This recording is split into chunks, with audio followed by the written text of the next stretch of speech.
Bien, bonsoir à toutes et tous et bienvenue donc, pour ce nouveau cycle de conférences organisé donc, par l'Espace Mendès France et l'Université de Poitiers. Donc, c'est un cycle qui s'intitule Les mutations du monde, qui est évidemment, vous devez le savoir, dans un centre de culture scientifique, technique et industrielle, pas de culture scientifique sans les scientifiques. Donc là, ils sont trois co-organisateurs du cycle à m'accompagner, donc deux géographes, Régis Barrault du laboratoire MIMOC et Philippe Venier du laboratoire Migrinter, et un biologiste, Nicolas Beck, du laboratoire EBI. Et donc, pourquoi donc les mutations? C'est le titre que nous avions donné de manière un peu générique pour cette conférence inaugurale. Évidemment, c'était en lien avec un peu les formes de bouleversement que nous traversons aujourd'hui dans nos sociétés, dans nos existences. Et en tant que centre de culture scientifique, on se disait qu'est-ce que les sciences peuvent nous apprendre, en tout cas, comment elles peuvent analyser ces mutations-là, puisqu'elles sont diverses, autant géologiques, autant climatiques, environnementales, anthropologiques, liées aux inégalités sociales, aux phénomènes de migration, à la biologie. Et donc, pour débuter ce cycle, évidemment, c'est interroger, comprendre les mutations passées et celles à venir pour savoir comment agir et où atterrir, pour citer d'une certaine manière Bruno Latour, qui est un des penseurs aussi qui nous inspire beaucoup dans nos réflexions. Alors aujourd'hui, on a le plaisir d'accueillir un historien des sciences. Alors ça aussi, c'est un lien assez fort dans l'histoire de l'Espace Mendès France que de resituer les savoirs scientifiques dans une perspective historique. Et donc, Christophe Bonneuil, on a vraiment le plaisir de vous accueillir ce soir pour parler donc, de l'Anthropocène, puisque c'est un livre donc, que vous avez coécrit avec Jean-Baptiste Fressos, qui est lui-même intervenu l'année dernière dans le cadre d'un des cycles de conférences, donc l'événement Anthropocène, La Terre, l'Histoire et nous, qui est donc, a été réédité récemment. Qui revient sur ce mot que l'on entend souvent, dont on entend parfois aussi des déclinaisons. Je pense que vous reviendrez dessus, le Pagocène, le Thermocène, le Phronocène. Alors, c'est un peu une déclinaison qu'on entend aussi dans la presse par le Capitalocène. Alors, je pense que peut-être vous ferez une allusion à cela. Et donc, justement, l'Anthropocène est souvent dans l'imaginaire relié à l'idée d'un moment qui serait celui de la révolution industrielle, qui marquerait un basculement de la fin de l'Holocène à l'Anthropocène. Et finalement, Jean-Baptiste Fressos, mais comme vous, l'a très bien montré, notamment avec Fabien Locher dans Les Révoltes du ciel, que l'histoire du changement climatique et puis l'histoire de l'empreinte, en tout cas, de l'impact des activités humaines sur la Terre et sur le climat et la nature remonte à bien avant cette période historique. Donc, par cette conférence, en tout cas par l'ouverture avec ce nouveau cycle, l'idée c'est de nous interroger, de retrouver à partir de ces termes, ou en tout cas en analysant ces termes-là, un sens commun, ou bien un sens du bien commun. Et je terminerai en faisant un lien, puisqu'il est cité dans votre livre L'événement Anthropocène, Adam Smith, puisque l'on a eu une journée d'études il y a 2 semaines autour des 300 ans de Adam Smith, qui est donc un économiste, qui parle de l'individu en ces termes, en disant qu'il est mu par une puissante passion acquisitive qu'il faut contrôler pour agir dans le sens commun. Et donc, je vous remercie. Alors, ce que je voulais aussi vous dire, c'est que on a des livres, l'Espace Mendès France a une grande collection de livres d'histoire des sciences. J'en ai mis là uniquement quelques-uns, donc évidemment celui de Jean-Baptiste Fressos, avec qui vous avez coécrit ce livre. Un livre d'Isabelle Stengers, Au temps des catastrophes, et l'Atlas de l'Anthropocène, qui a été, entre autres, postfacé par Bruno Latour. Donc, n'hésitez pas à les consulter. Et on a aussi un partenariat donc, avec la librairie La Belle Aventure. Donc, si vous souhaitez acquérir le livre, si vous ne l'avez pas, l'événement Anthropocène, ce sera possible. Et je laisse la parole à Régis. Tu le souhaites tu gardes les questions? Très bien. Eh bien, merci par avance, Christophe, pour cette conférence. Bonsoir. Peut-être que le titre était un peu prétentieux. Je ne vais pas expliquer tout l'Anthropocène. Vous allez retrouver des travers d'historiens des sciences qui vont revenir. Et je vais peut-être plus parler d'histoire que des enjeux d'aujourd'hui. Et ça sera plus pour la discussion générale et... Ah. Okay. Donc, je vais présenter un petit peu qu'est-ce que c'est que l'Anthropocène pour les scientifiques qui l'ont proposé, les débats auxquels ça a donné. Il y a aussi beaucoup de débats pour dire quand est-ce qu'a commencé l'Anthropocène, quand est-ce que la Terre a déraillé et sorti de l'Holocène pour rentrer dans cette nouvelle époque qui est l'Anthropocène. Les différents récits qui sont proposés pour dire comment on en est arrivé là, qui sont tous chargés de certaines valeurs et de certaines idéologies, et en quoi la dimension géologique de nos bouleversements écologiques et climatiques viennent remettre en question nos visions du monde héritées de la modernité industrielle. Et donc c'est là qu'on aura tous les débats un peu plus contemporains. Alors, qu'est-ce que c'est que l'Anthropocène pour les scientifiques qui l'ont proposé? Ça a été proposé notamment par un chimiste de l'atmosphère qui a eu le prix Nobel pour ses travaux sur la couche d'ozone, qui s'appelle Paul Crutzen, qui, dans un article au début des années 2000, dit « Nos dérèglements planétaires sont tellement importants qu'on ne peut pas juste les appeler crise écologique comme quelque chose qui va prendre quelques décennies, mais c'est un événement à l'échelle de l'histoire de la Terre, pas juste à l'échelle de l'histoire de nos sociétés industrielles. Et donc, il dit, on est sorti de l'Holocène, on est rentré dans l'Anthropocène. Alors, de quoi l'Anthropocène est le mot? Ça renvoie à l'idée que Anthropocène, Anthropos Kainos, le nouvel âge qui est façonné par l'activité humaine. Donc ça renvoie à l'idée qu'il y a une empreinte humaine sur les fonctionnements planétaires qui est tellement importante qu'on est sorti du paradigme classique de la géologie qu'on apprenait à l'école, dans laquelle les facteurs humains n'ont rien à voir avec l'histoire de la Terre. L'histoire de la Terre, quand on apprenait à la géographie au lycée, c'est l'histoire de l'évolution darwinienne, l'histoire de la tectonique des plaques, l'histoire du climat, l'histoire de la variation de l'activité solaire, l'histoire de l'orbite de la Terre autour du Soleil, tout ça déterminait les 4,5 milliards d'histoire de la Terre dans nos cours de géologie, et l'humain n'avait rien à voir là-dedans. Donc, c'est l'idée qu'on sort de ce modèle-là dans lequel l'activité humaine était considérée comme n'ayant rien à voir avec l'histoire géologique de la Terre. Donc, pour donner quelques exemples, ça, c'est une machine qui extrait du charbon d'une façon démentielle, énorme. Vous voyez la taille humaine, la taille d'un tracteur ici. De charbon en Allemagne, ça renvoie au fait que les humains transportent, charrient, extraient aujourd'hui plus de terre, de roches et de sédiments que les eaux et les vents réunis dans les processus naturels d'érosion par le vent ou par les rivières.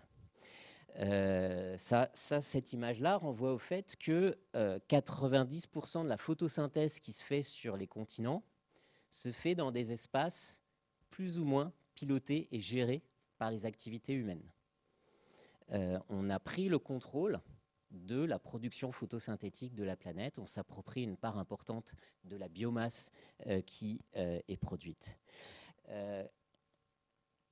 Alors ça, c'est une image d'élevage industriel, et les géologues qui promeuvent l'idée de l'Anthropocène disent s'il y a des géologues dans 2 millions d'années et qui regardent les sédiments, l'oiseau qui laissera le plus de traces fossiles, c'est le poulet, parce que c'est l'espèce d'oiseau qui est la plus importante en population aujourd'hui, liée à notre consommation de poulet en batterie industrielle. Donc on est dans l'âge du poulet, si jamais on dénommait notre époque par le fossile dominant des oiseaux.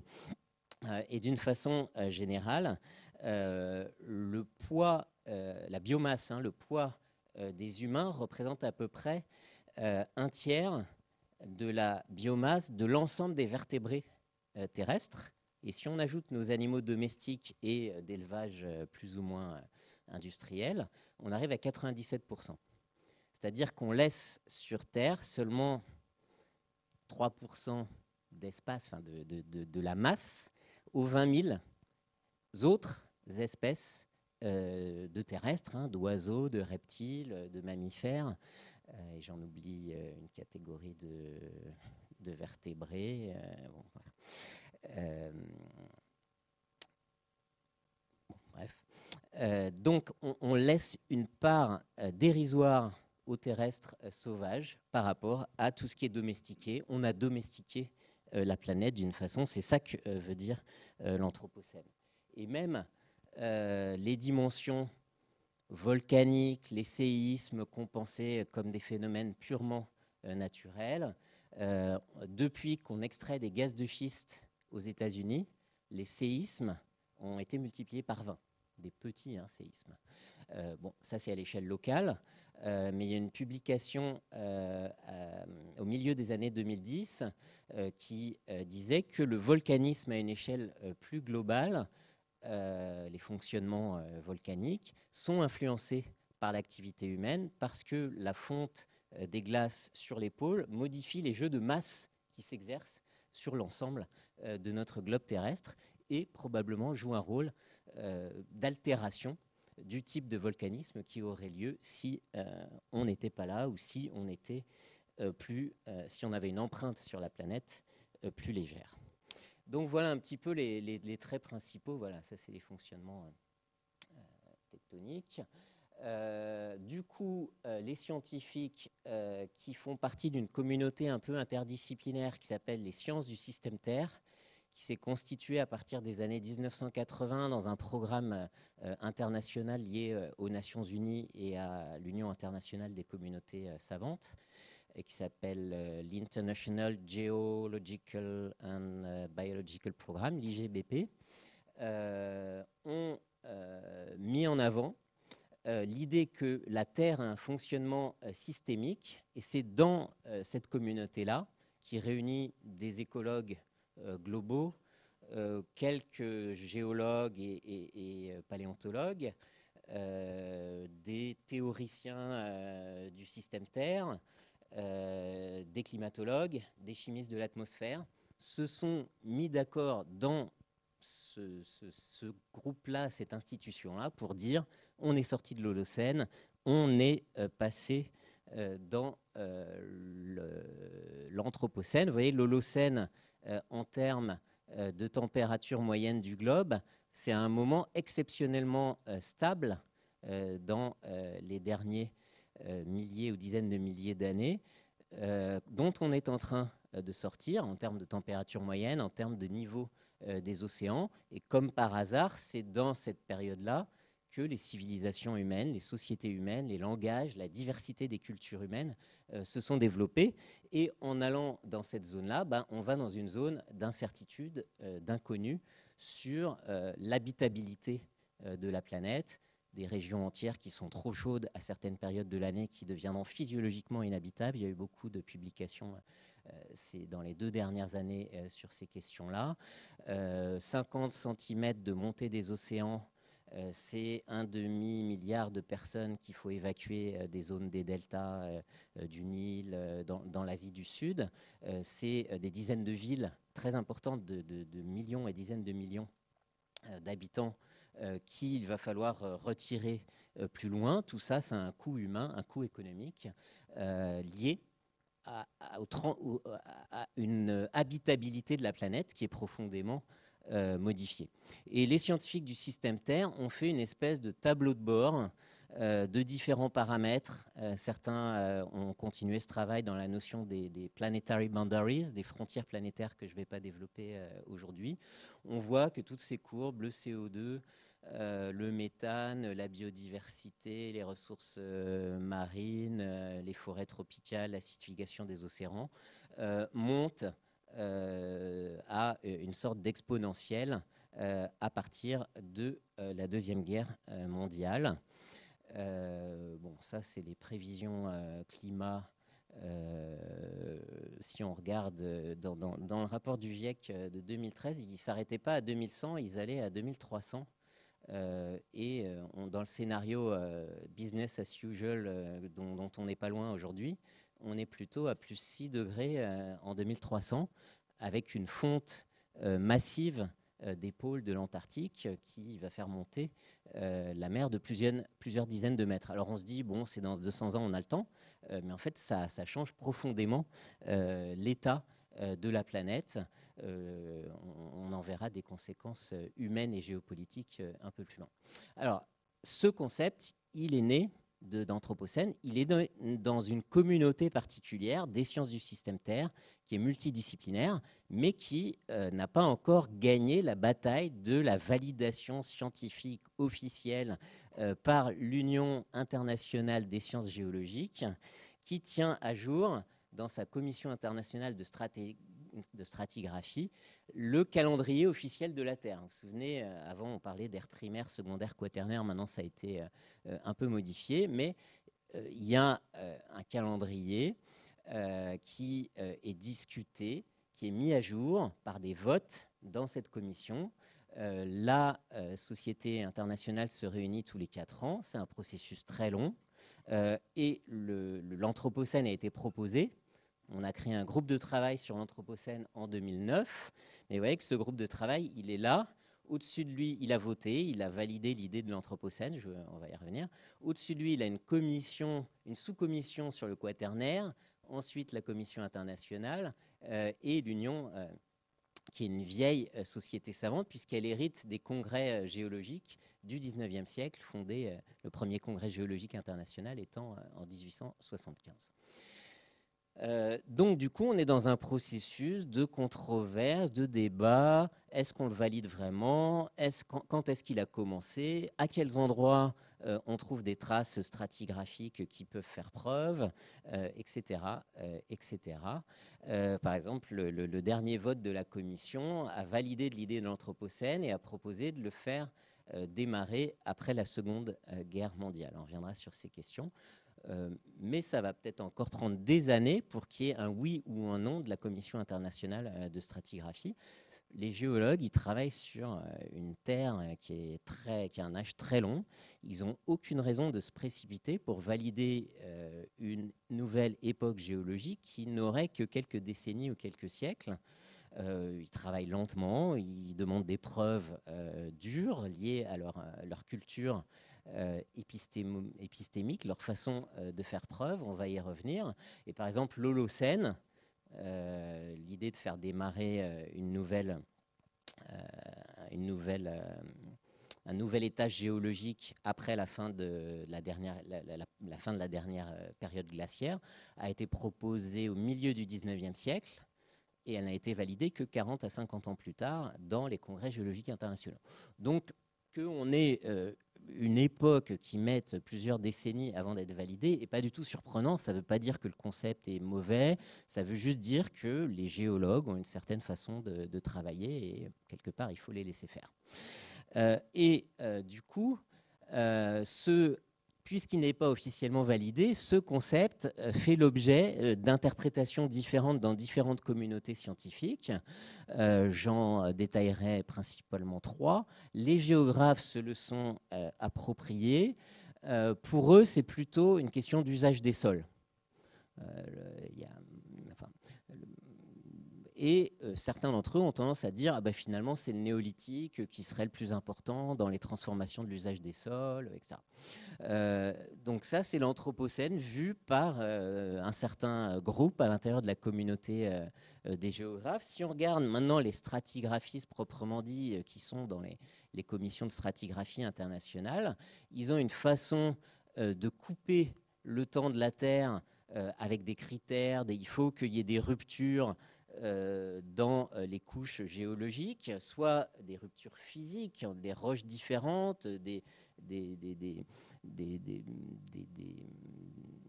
transformations physiques, soit des fossiles qui s'éteignent. Par exemple, là, vous avez un paquet qui s'éteint, et d'autres qui naissent. Alors, vous voyez que c'est jamais parfait. tout ne s'éteint pas pour faire une bonne coupure et il reste toujours des espèces qui peuvent continuer, d'autres qui peuvent apparaître un peu plus tôt, etc. C'est une question d'arbitrage, de débat, de discussion et de consensus scientifique pour dire quand est-ce qu'on fait démarrer ou finir une époque. Par exemple, le quaternaire a été récemment, enfin il y a 10 ans je crois, déplacé de 500 000 ans. Ou 700, je ne sais plus. Enfin,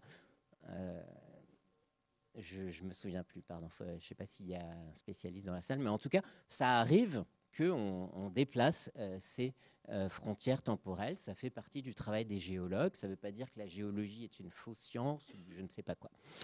Et du coup, vous voyez ici des ruptures. Ah. Lorsque les scientifiques se sont mis d'accord pour dire il y a une période qui pourrait, un nouvel âge géologique qui pourrait se finir là et démarrer là, on cherche un endroit dans le monde où c'est particulièrement saillant et on va y planter un clou d'or qui devient une façon de monumentaliser ces différents âges géologiques de la Terre. Donc il y a des normes de preuve, il y a un rituel qui appartient à la communauté des géologues. C'est une vieille communauté qui s'est institutionnalisée, professionnalisée à la fin du XVIIIe et au début du XIXe siècle, en partie en lien avec les besoins de la révolution industrielle et l'exploration du charbon. Les 3/4 des géologues dans les années 1830, leur boulot, c'est de chercher des gisements de charbon ou de fer. Et donc, dans ce contexte-là, le sigle de la Société géologique internationale, l'Union internationale des géosciences, il y a un marteau dans le logo. Il y a l'idée qu'il faut une preuve dure dans la roche dure. Or, si c'est la composition de l'atmosphère qui change en termes de composition chimique par du carbone, pour eux, ce n'est pas une vraie preuve. Parce que c'est du mou, c'est du gazeux.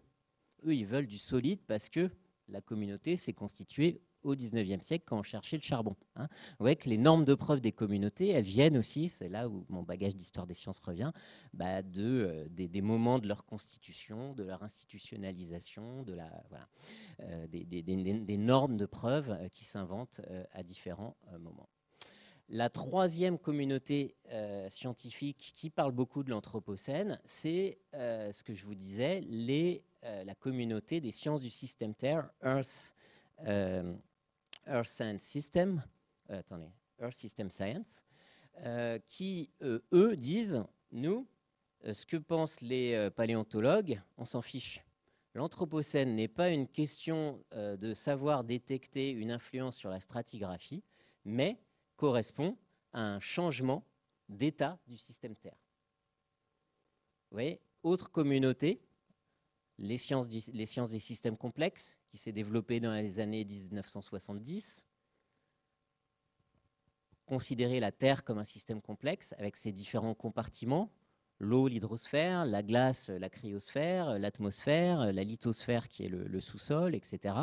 Et considérer que tous ces compartiments sont en lien les uns avec les autres, qu'il y a des effets de rétroaction positifs, négatifs, qui font que la Terre fonctionne comme un système complexe. Voilà leur façon de considérer la Terre, et quand bien même les stratigraphistes, je ne sais jamais comment on dit, ne valideraient pas le concept d'Anthropocène comme dans le calendrier de la Terre, pour eux, à partir du moment où ils peuvent démontrer qu'il y a un changement d'état de la Terre, le terme d'Anthropocène est valide. Donc voilà, on a des conceptions scientifiques différentes de ce concept. Les sciences humaines et sociales se le sont appropriées d'une façon encore plus différente, variée, créative, voire parfois fumeuse. Mais je vais pas trop en parler aujourd'hui. Nous-mêmes, on a un peu pris le travers. Il y a des chapitres qu'on a intitulés par des noms un peu... il y a des scènes partout, phronocène, polémocène, etc. On s'est amusé. Rétrospectivement, je le regrette parce que ça fait moins sérieux d'une certaine façon. Enfin, ça donne l'impression que tout est possible, qu'on peut tout dire, et ce n'était pas du tout ce qu'on voulait dire. On voulait juste tirer des fils interprétatifs de comment on en est arrivé là en prenant des différentes perspectives. Mais voilà. Pour conclure sur ces aspects plus scientifiques, donc la thèse de l'Anthropocène, ça consiste à généraliser la thèse du GIEC sur le climat. les changements climatiques ne sont pas que des phénomènes naturels, l'évolution du climat est en partie pilotée, altérée par nos activités humaines. Hein, c'est depuis le premier rapport du GIEC de 90 qui dit qu'on prendra en moyenne 0,3 degrés par décennie. Et à partir du deuxième rapport de 96, non seulement il confirme cette idée que l'activité humaine va augmenter la température dans le futur, mais il dit qu'il a la preuve que le climat actuel de 1996 est un peu plus chaud que dans les décennies précédentes et qu'il y a une signature humaine pour expliquer cette différence. Donc il y a deux certitudes qui se sont construites progressivement, la première dans le premier rapport de 90 et la deuxième dans le deuxième rapport de 96. Alors au début, c'est avec des marges d'incertitude, etc. Et plus on avance dans les rapports, plus on se rapproche d'une certitude absolue. Donc tout ce travail-là a été fait par la communauté des climatologues, de dire que l'histoire du climat a des causes humaines aujourd'hui.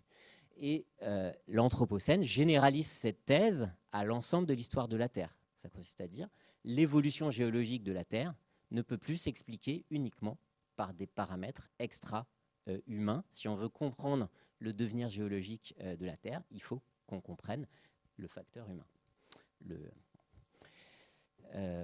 Voilà. Et on va voir que non seulement, du coup, ça ouvre un nouvel âge dans l'histoire géologique de la Terre, mais probablement que nous, ça ouvre également un nouvel âge dans l'histoire humaine. Alors, deuxième point, il y a plein de controverses et de débats qui sont à la fois scientifiques et politiques sur quand a commencé l'Anthropocène. Il y a 4 versions. La première version, ça consiste, je vais les prendre par ordre chronologique, la dernière étant celle qui est la plus validée aujourd'hui. Première version, ça a été de dire ça a commencé il y a 5000 ans, avec le néolithique. On a commencé à transformer la planète, on se met à avoir du bétail qui pète du méthane, à cultiver du riz qui émet également du méthane. Et vous voyez en vert, je crois, la composition en méthane de l'atmosphère qui, effectivement, il y a 5000 ans, commence à monter, de même que la composition en rouge de l'atmosphère en CO2 qui monte. Du coup, si à chaque fois on essaye de tirer une leçon politique et morale de comment on en est arrivé là, c'est la faute de qui, etc., on pourrait dire c'est l'agriculture néolithique qui s'est mise à vouloir domestiquer le vivant, à standardiser les paysages. On s'est mis à cultiver dans une parcelle une seule espèce et à lutter contre toutes les autres espèces en les désherbant, etc. Et donc c'est une espèce de monoculture du vivant, une culture de la standardisation qui s'est accélérée avec les révolutions vertes, avec les plantations, etc., qui serait née à ce moment-là et qui dénoterait finalement d'un rapport au vivant qui est hostile à la diversité et qui, du coup, aurait commencé à faire dérailler la planète par ces pratiques-là. Une interprétation qui va un cran plus loin, c'est une interprétation d'anthropologues anarchisants, James Scott, qui dit oui, mais le néolithique, cette domestication, elle a été encouragée, promue par les nouveaux États, les cités-États, qui encouragent la culture à grande échelle de céréales, parce que les céréales, on peut les prévoir, on peut les compter, on peut prélever des impôts, et il y a un lien très fort entre la naissance de l'État et la domestication des céréales et leur extension dans le croissant fertile. Donc du coup, si on cherche un coupable, c'est la naissance de l'État et sa volonté de contrôler des populations plutôt qu'avec ça. Vous voyez que toute interprétation peut avoir sa petite leçon morale, son petit coupable dans l'histoire. Et la deuxième, c'est pareil, ça consiste à dire, et si c'était la conquête de l'Amérique ? La conquête de l'Amérique, on peut dire que c'est une rupture géologique dans l'histoire de la Terre, d'une certaine façon. Il y avait 2 continents, l'ancien continent et le nouveau continent, qui étaient unifiés il y a 200 millions d'années. Ça s'appelait le Gondwana. À cette échelle-là, les espèces vivantes, elles pouvaient circuler et elles avaient une évolution finalement commune. Et quand les deux continents se sont éloignés, on a des filiations évolutives très différentes. Vous n'aviez pas de pommes de terre, de maïs sur le vieux continent, elles étaient en Amérique. Vous n'aviez pas de chevaux, mais vous aviez d'autres formes à quatre pattes sur le nouveau continent. Vous aviez une sorte de séparation des évolutions biologiques. Et c'est avec Christophe Colomb, la conquête de l'Amérique, etc., que tout à coup, il y a une réunification biologique des deux continents pour le meilleur et pour le pire. Le meilleur, c'est les transferts de plantes. Le pire, c'est les transferts de microbes et l'extinction, les maladies importantes que ça a provoquées chez les Amérindiens. Non seulement il y a cette évolution biologique différente, mais il y a des auteurs qui, au milieu des années 2010, ont dit « Ah là, il se passe quelque chose ». En rouge, c'est la concentration en CO2 dans l'atmosphère. Elle baisse entre 1492 et 1610. Comment ça se fait ? Alors, il y a un travail de 2019 qui qui parvient à montrer que cette petite chute, c'est à peu près entre 7 et 10 parties par million du CO2 dans l'atmosphère, entre 1492 et le milieu du XVIIe siècle. Donc, il y a une sorte de plus grande capture du carbone dans l'atmosphère, donc moins d'effet de serre, donc potentiellement un climat plus froid. On ne peut pas encore prouver que la dramatisation du petit âge glaciaire dans la deuxième moitié du XVIIe siècle, toutes les grandes famines, les bouleversements politiques également de la fin du XVIIe siècle. Il y a un livre qui s'appelle Global Crisis de Jeffrey Parker qui raconte tous ces bouleversements politiques dans le monde entier comme étant en partie liés aux famines liées à des dérèglements climatiques. Là, vous avez par exemple une image en 1610 classique dans la peinture flamande des hivers extrêmement froids où on voit des gens en patins à glace et ça. On ne peut pas prouver que la petite baisse de carbone dans l'atmosphère aurait accéléré ou dramatisé le petit âge glaciaire, mais en tout cas, il est certain qu'il y a une petite baisse dans l'atmosphère. Et cet article explique que cette petite baisse s'explique pour moitié, au moins autour de 3,5 parties par million, c'est-à-dire pas grand-chose, à des bouleversements démographiques en Amérique du Sud. Il y a à peu près 55 millions d'habitants amérindiens avant l'arrivée de Christophe Colomb. Il n'y en a plus que 5 millions 150 ans plus tard, qui ne sont pas tout de suite remplacés par l'arrivée des colons européens. Il y a vraiment un choc démographique, une extinction presque, un effondrement démographique qui est lié à la conquête militaire un petit peu, à la mise au travail forcé dans les plantations, les mines de Potosi, etc., un petit peu, et massivement aux nouveaux microbes qui ont été apportés par les populations européennes. Donc on a un effondrement de la population amérindienne, 50 millions de personnes en moins à nourrir sur le continent, ça veut dire qu'il y a à peu près 50 millions d'hectares cultivés en moins sur le continent, qui reviennent à la friche, qui reviennent à la forêt et qui capturent du carbone. Ce qui explique un peu moins de la moitié de cette chute de 10%, de 10 parties par million ici. Alors, il ne faut surtout pas avoir des explications déterministes en disant le petit âge glaciaire a été causé par l'invasion européenne en Amérique. Ça n'est pas prouvé, ce n'est pas ce que je veux dire. Par contre, ce que ça nous dit d'une façon plus équilibrée, on ne va pas plus loin dans l'interprétation idéologique des choses, c'est que lorsque des glaciologues font des carottes glaciaires sur les pôles et regardent l'état du climat et des bulles dans la glace, ils n'observent pas qu'un phénomène géologique pour cette période-là, ils observent un génocide. Les variations de CO2 dans les bulles entre 1492 et 1650 s'expliquent par l'histoire humaine pour moitié, ou pour un tiers. Donc, certains géographes et climatologues ont proposé finalement la date de 1610 parce que c'est un moment particulièrement c'est ce creux c'est ce creux dans la composition carbone de l'atmosphère. On pourrait dire 1492, peu importe presque. Et ça, qu'est-ce que ça nous dit? Si on cherche un coupable de qu'est-ce qui a fait dérailler la planète et qui l'a fait sortir de l'Holocène, là, c'est l'Occident colonialiste et capitaliste.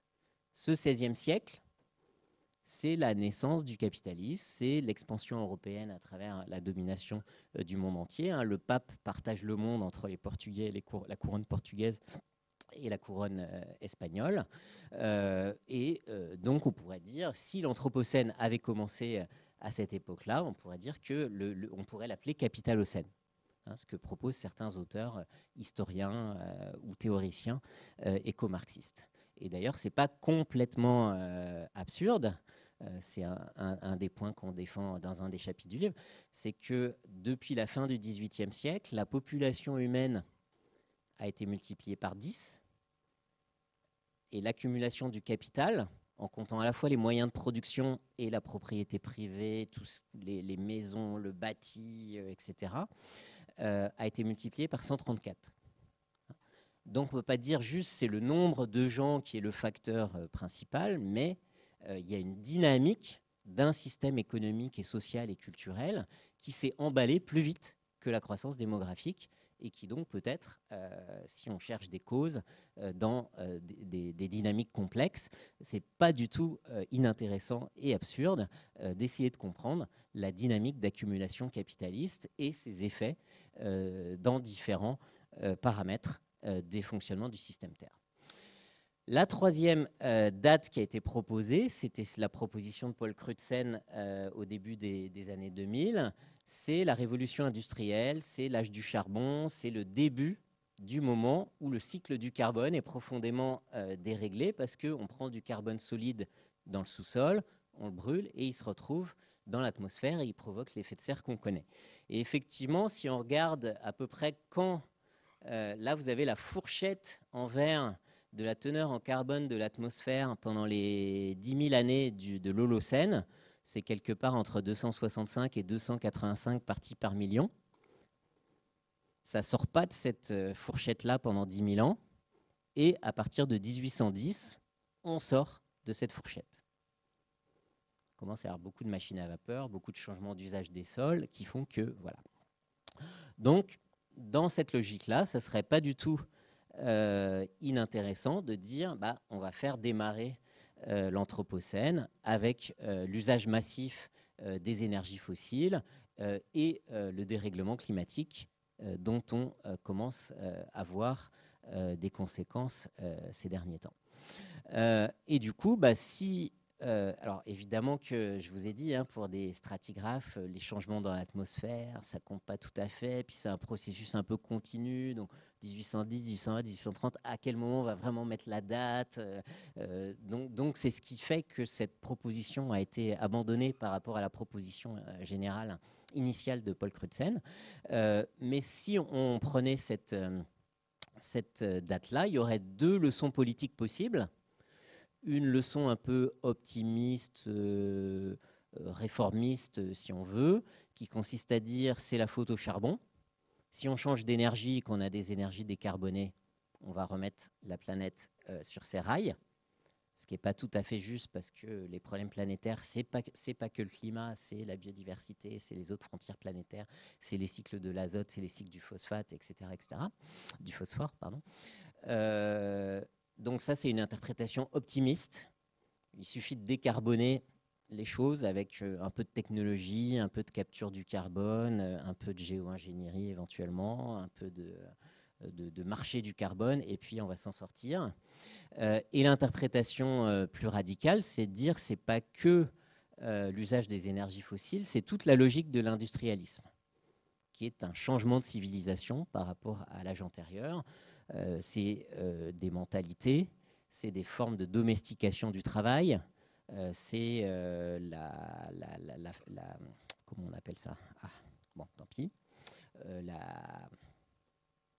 Des dépossessions de terres agricoles. Ah zut, la fin des communs en anglais, comment on dit? Bon. Les enclosures qui va pousser des centaines de milliers de ruraux pauvres à être obligés de s'employer, de vendre leur force de travail dans les usines. Tout ça, ça a été interprété par Marx.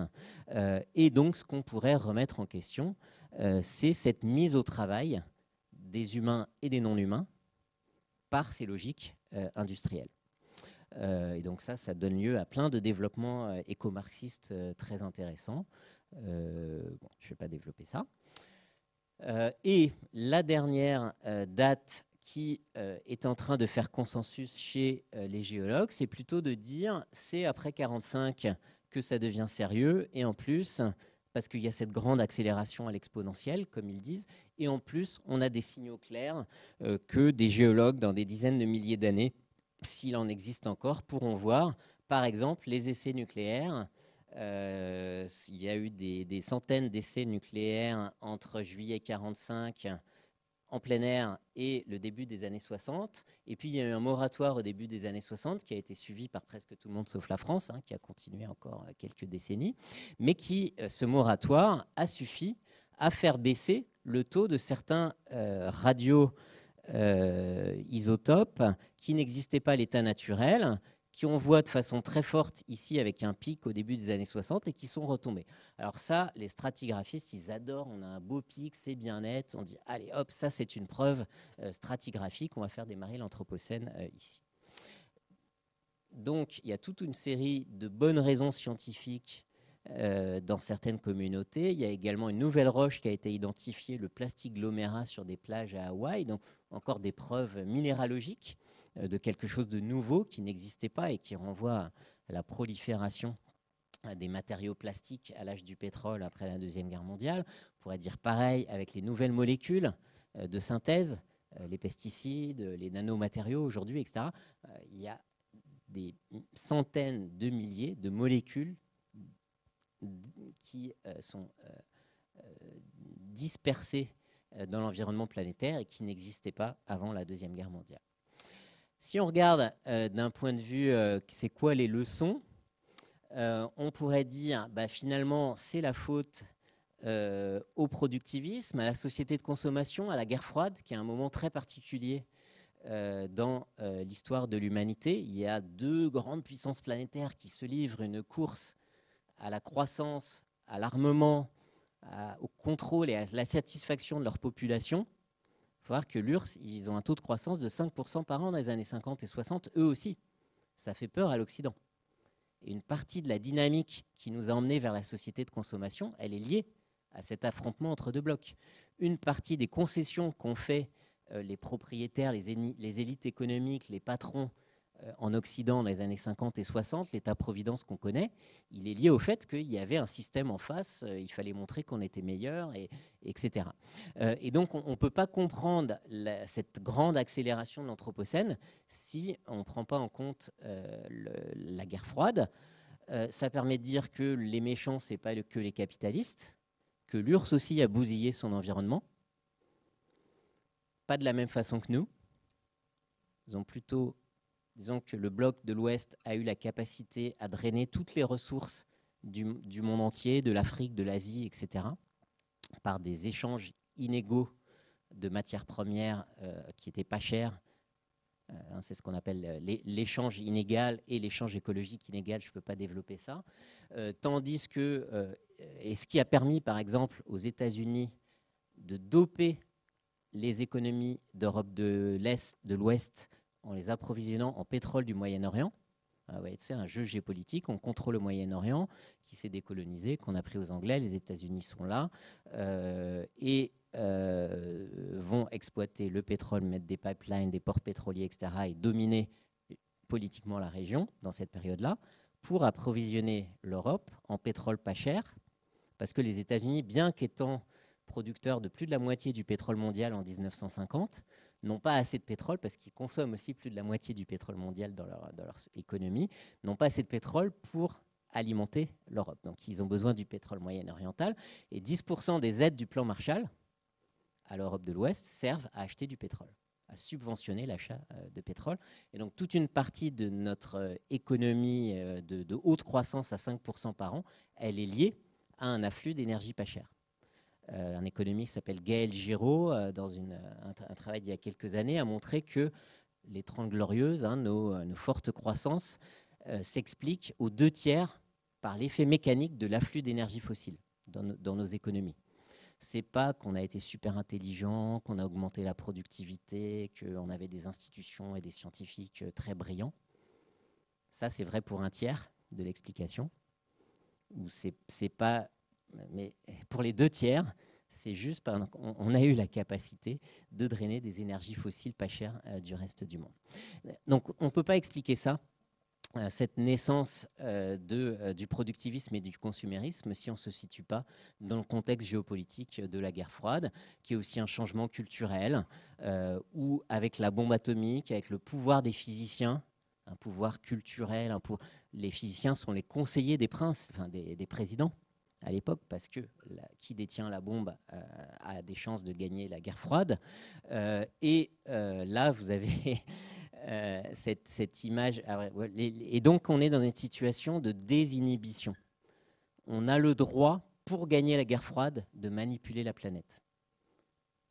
La première grosse expérimentation qui était assez dangereuse, c'était de faire exploser la bombe.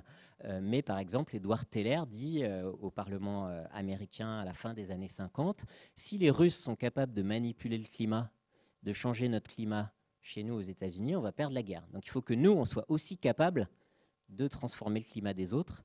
Donc on s'est mis à faire des recherches pour contrôler le climat planétaire. Les débuts de l'ingénierie climatique, c'est la guerre froide. On s'est mis à faire des recherches sur les fonds marins, sur les fonctionnements de l'atmosphère, à envoyer des fusées dans les airs, etc., parce qu'on était en lutte avec un autre bloc.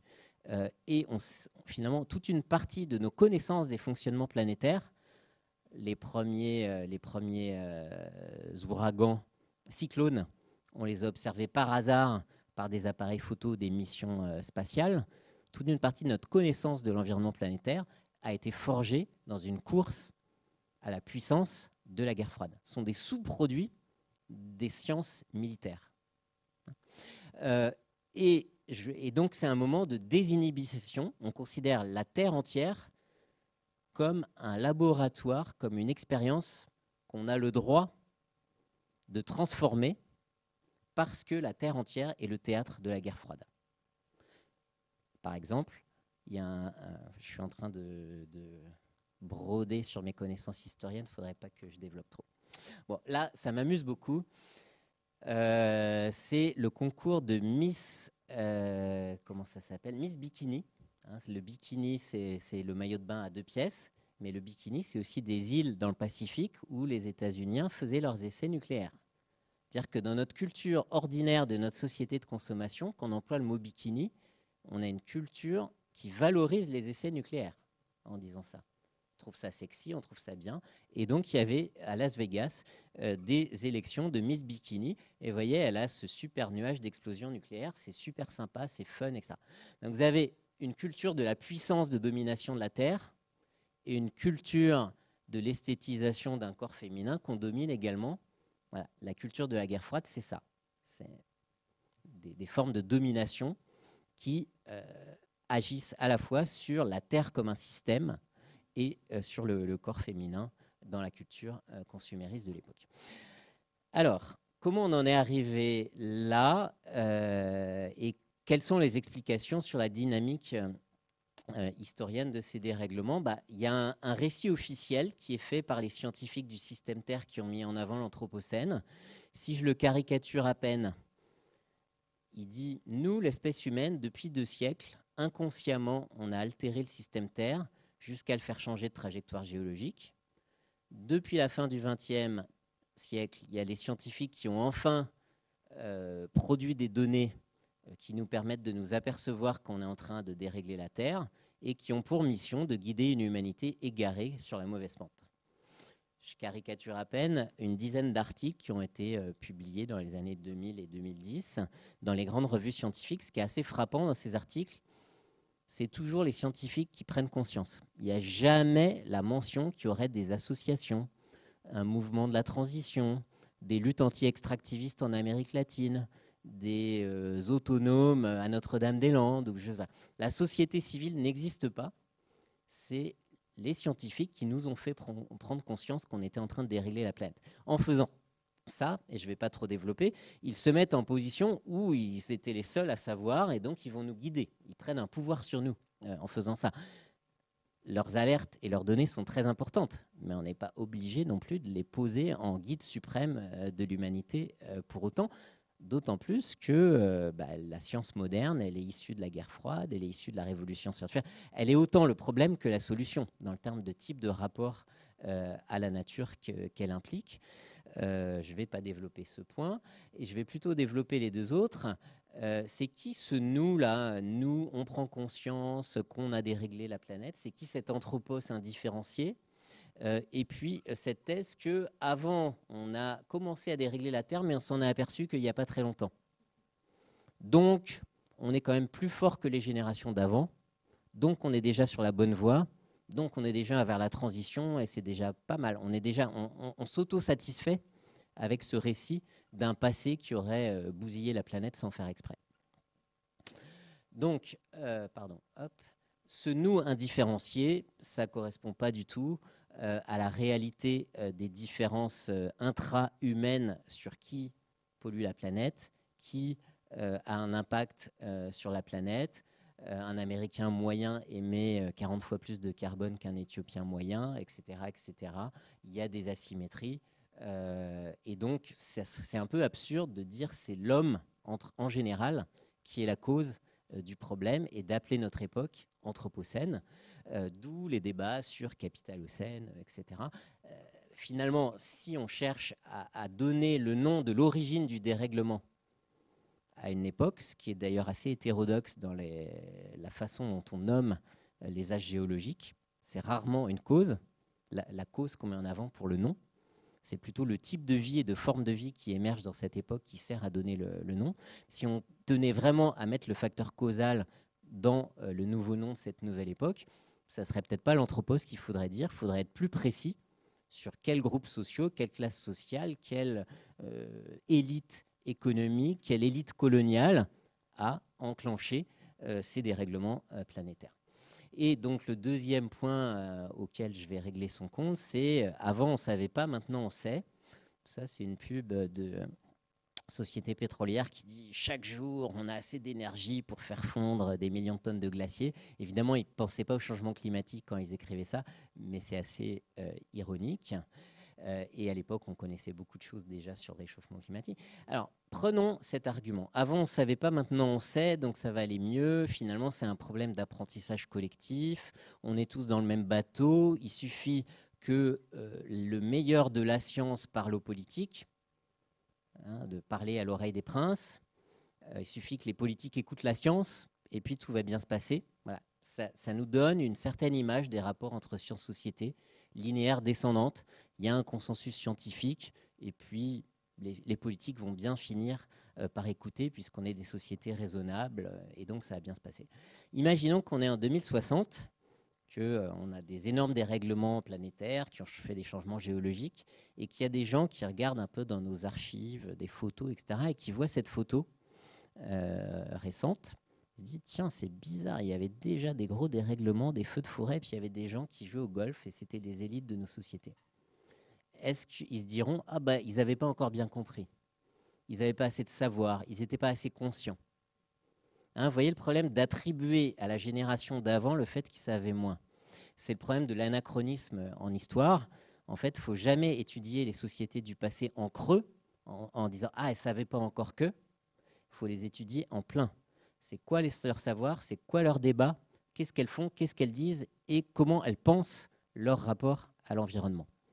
Et on va voir qu'en fait, ça ne fait pas 50 ans, ça ne fait pas 30 ans qu'on se pose la question de ce qu'on fait à la planète. C'est au moins, en Occident, ça fait au moins 5 siècles. Et ça serait injuste de ne regarder que l'Occident. Les aborigènes, par exemple, ont des histoires sur 700 000 ans. 70 000 ans, pardon. Et donc, l'histoire de la dernière glaciation et déglaciation qui a changé le niveau de l'eau. Il y a des îles qu'on pouvait atteindre à pied, qu'on ne pouvait plus atteindre à pied. Ils en ont gardé la mémoire dans leurs récits, dans leurs dreams. Et donc, ils ont ils ont une capacité culturelle à raconter une histoire du climat qui a 70 000 ans. Donc, ils n'ont pas attendu les missions Apollo, le GIEC et nos superordinateurs et nos sciences du système Terre pour avoir des savoirs sur les évolutions du climat.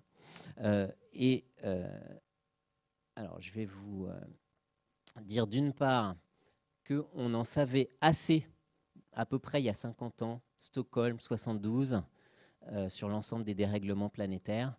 Il y a le rapport au Club de Rome sur les limites de la croissance qui se trompe sur bien des choses, en étant un peu pessimiste sur les pics et les limites de certaines ressources, mais qui parle aussi de la poussée des pollutions, qui parle aussi des dérèglements de l'atmosphère.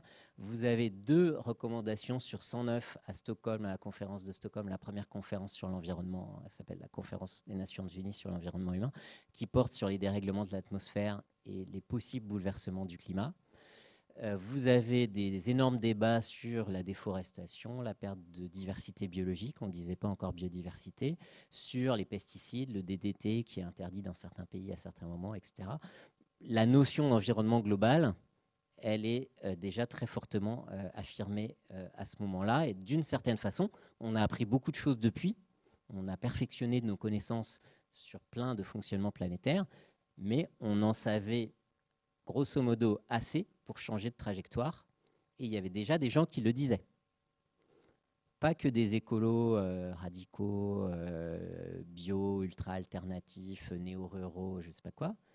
Dans la revue 2000, qui était la revue de la data, la revue d'aménagement du territoire créée sous De Gaulle, c'était une revue de prospective, on trouve des échos de cette conférence et qui dit à un moment, on en sait assez, il faut qu'on change de trajectoire. Là, vous avez les actes d'une conférence de 1968 de la data avec un débat sur le nucléaire pose des problèmes de déchets, on ne sait pas trop quoi en faire, mais les énergies fossiles aussi vont augmenter le taux de gaz carbonique dans l'atmosphère et ça pourrait, dans un demi-siècle, commencer à poser des problèmes. J'ai lu des choses un peu impressionnantes dans la littérature.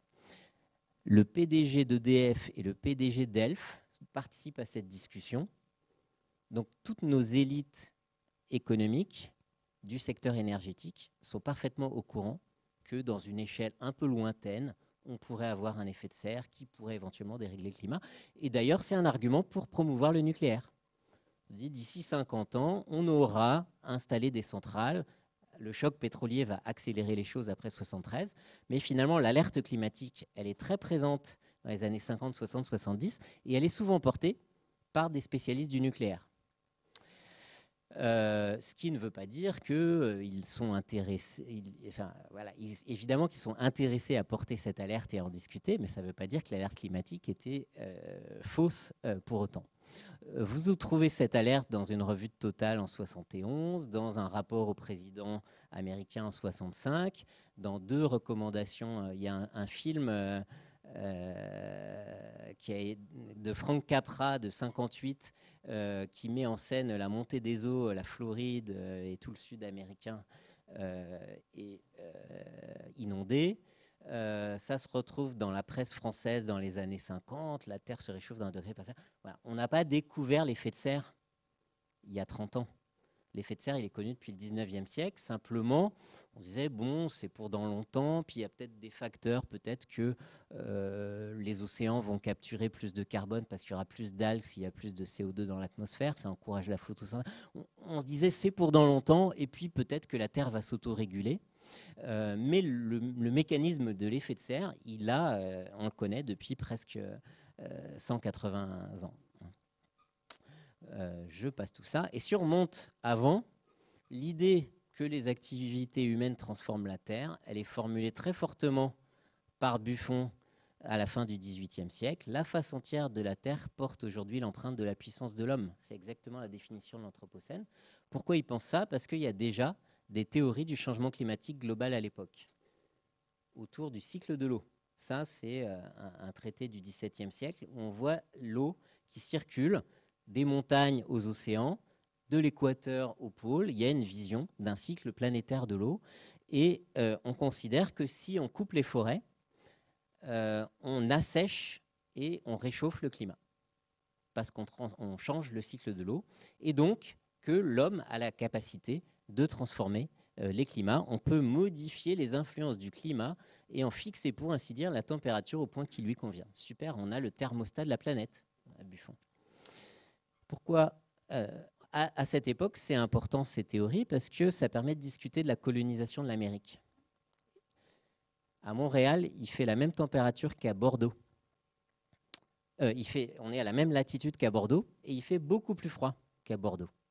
Et donc, il y a des débats, comment ça se fait qu'il fait froid au Canada? Et le consensus scientifique de l'époque, même s'il y a d'autres théories en présence, ça consiste à dire, nous en Europe, on a coupé une grande partie de nos forêts, donc par la charrue civilisatrice qui a pénétré la Terre, vue comme un élément féminin, hein, ça renvoie aussi à des imaginaires masculins, par la pénétration masculine de la Terre, nous avons civilisé et tempéré notre climat.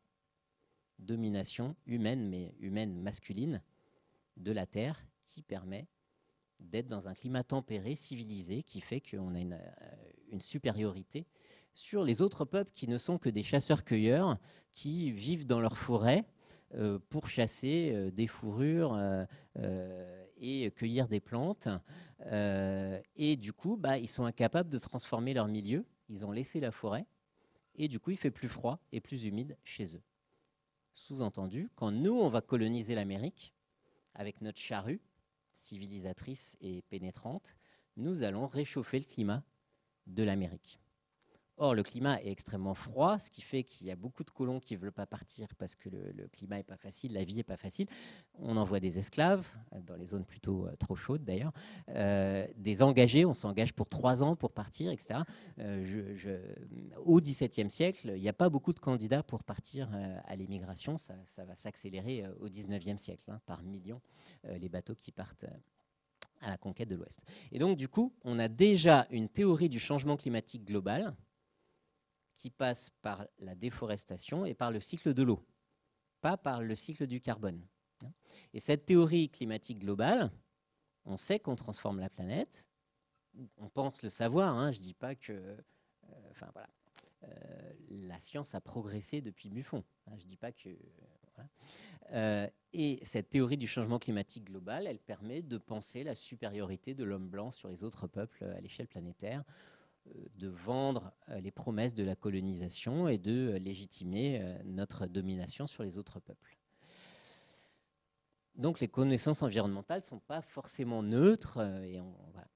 Autre exemple de réflexion, ce qu'on appelle la réflexivité environnementale globale, c'est-à-dire la capacité qu'ont les sociétés humaines à se poser la question de ce qu'elles font à la Terre et ce que la Terre leur font, à une échelle locale, mais aussi à des échelles lointaines, des téléconnexions lointaines. Une réponse, peut-être vous l'aviez vu dans la présentation de Jean-Baptiste Fressoz, ça vient de lui, cette image, un concours de l'Académie de Lyon sur les questions de pollution. On voit une terre fragile, là, qui est là, et si vous coupez le fil qui est là-bas, à l'autre bout de la balance, la terre, elle va tomber. Hein, l'idée de la vulnérabilité, de la fragilité de la terre, des équilibres, etc., elle est présente. Ce n'est pas du tout étonnant, parce que la théologie naturelle de cette époque, cette idée qu'il y a une harmonie dans les fonctionnements de la Terre, cette harmonie, elle est faite pour l'homme, mais elle est sous l'égide de Dieu qui, finalement, permet cette harmonie.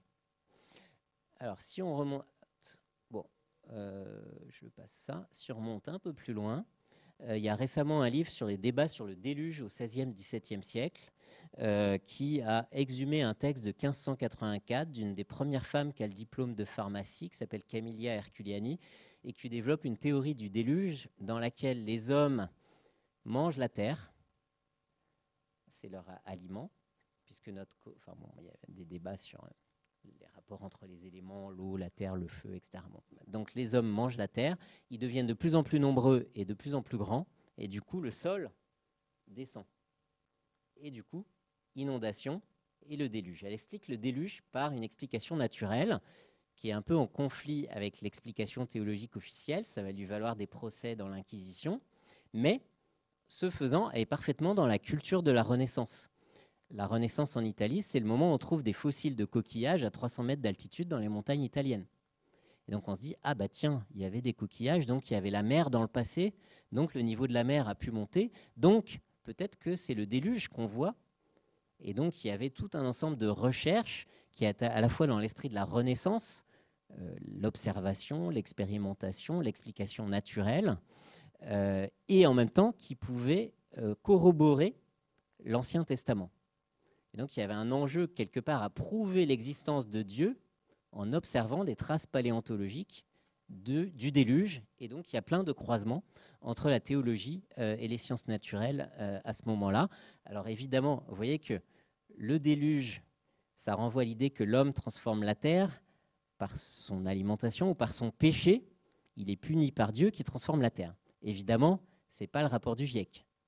Hein, c'est une autre culture, c'est un autre âge, une autre époque, une autre mentalité. Je ne dis pas que Camille Herculani est l'ancêtre de nos connaissances actuelles.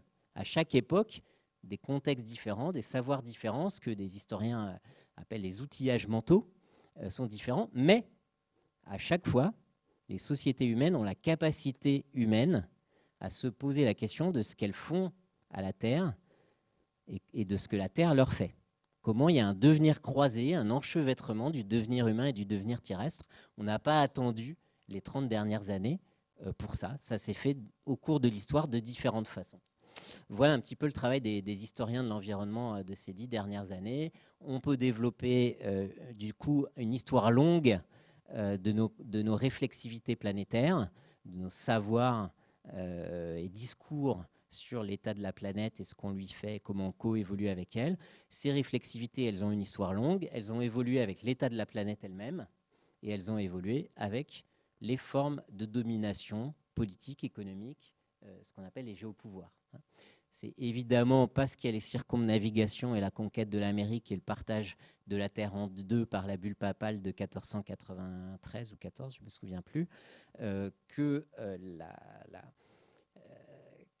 l'idée que la Terre est circulable, qu'elle est un tout, qu'on peut habiter, alors qu'on pensait qu'il y avait des zones inhabitables avant la Renaissance. Voilà. Il y a un lien entre la nouvelle géopolitique de la Renaissance et les nouveaux savoirs géographiques qu'on se fait de la Terre. Et donc, sur 5 siècles, on peut s'amuser, c'est un peu un programme de théorique que j'ai proposé, à regarder la coévolution des savoirs environnementaux globaux, des évolutions historiques du système Terre et des formes de gouvernement et de pouvoir et de géopolitique. Et on peut s'amuser à regarder à chaque époque qu'est-ce qui se joue entre ces 3 domaines. Voilà. Alors, on a caractérisé 9 types de réflexivité. Je ne vais pas développer ça, c'est un peu des détails de travail d'histoire des savoirs. Ok. Et je vais prendre les 5 ou 10 dernières minutes, selon le temps que j'ai. Plutôt 5 ? Ok. Pour dire, c'est aussi l'Anthropocène, c'est un nouvel état de la planète, mais c'est aussi peut-être, et c'est la thèse de certains scientifiques et collègues des sciences humaines et sociales, c'est aussi un nouvel âge pour l'humanité, une nouvelle condition pour l'espèce humaine. La planète, elle a déjà connu des états beaucoup plus chauds, beaucoup plus froids, beaucoup moins habitables, etc. Elle s'en remettra. On n'a pas besoin de la protéger, etc. Même la vie peut se développer dans des cuves nucléaires. Je ne crois pas à l'extinction de la vie en général, quoi qu'on fasse à la Terre, presque. Il y aura toujours des formes de vie qui s'en sortiront et qui feront refleurir d'autres formes de vie plus tard. Par contre, l'humanité, elle existe depuis Homo sapiens depuis 300 000 ans. Et depuis 300 000 ans, il n'y a jamais eu des changements de l'état de la planète aussi vigoureux et aussi rapides. Les évolutions du climat, de montée des océans, etc., on en a dans le passé, mais ça va plus lentement. Ça, c'est une des découvertes des paléoclimatologues des années 90, quand ils ont commencé à avoir les 500 000 dernières années. Ils se sont aperçus que les évolutions précédentes pouvaient être assez brutales, et que là, ça va encore plus vite. Le rythme d'extinction des espèces va de 100 à 1000 fois plus vite que les dynamiques d'extinction naturelle qu'on a pu connaître en dehors des grandes crises d'extinction géologique. Donc, la Terre, elle a déjà connu ça, mais nous, humains, on n'a jamais connu une transformation de l'état de la planète et d'altération de comment on va pouvoir l'habiter. Donc, on est confronté à une situation radicalement nouvelle pour nous, à laquelle on n'est pas forcément préparé par nos gènes ou par notre culture. Ça ne nous a pas été transmis par le passé. Donc, on peut dramatiser ce point-là en disant c'est une nouvelle condition pour l'humanité.